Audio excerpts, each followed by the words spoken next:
من جزال الشعر والحون الطرب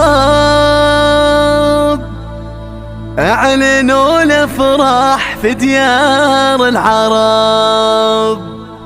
بالعنود الفرح بالفخر انكتب،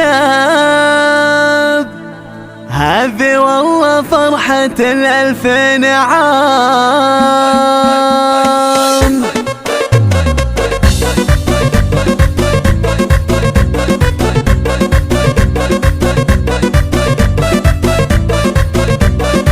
من جزال الشعر والحون الطرب اعلنوا الافراح في ديار العرب. بالعنود الفرح بالفخر انكتب، هذه والله فرحة الألف نعام. الله الله اكتبوا في لحنها مدح وقصيد، ولعوا الشيلات بالفرح الفريد. فرحة الأخوال كنه يوم عيد، الحفيد اللي لها قدر ومقام. اقبلت بالذوق وشموخ ودلال، صفق الحفورة يمين وشمال. تبتسم والشهد كالعد بالزلال، لو نشن بالصوت مع رد السلام.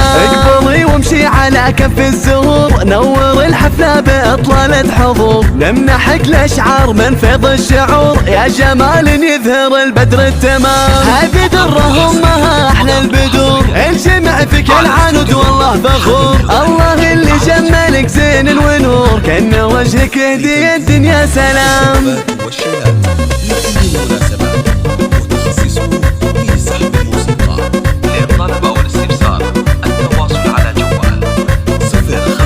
حق لأمك فيك تفخر تسعدي، يا العنود يا نبض قلبي وبعدي. افرحي ورقي على نجم الجدي، يا عريبة ساس يا بنت الحشام. زانت الافراح والكون فيك زان، يا الغلا يوم العروسة يا حنان. تعجز الامدح وحروف البيان، في وصوفك يا غلانة والهيام. بالعقل والثقل والطبع الاصيل، يا حنان اللي ولا مثلك مثيل. افرحي يا الغالية في الجديد، واذهلي بالحس من بين الانام.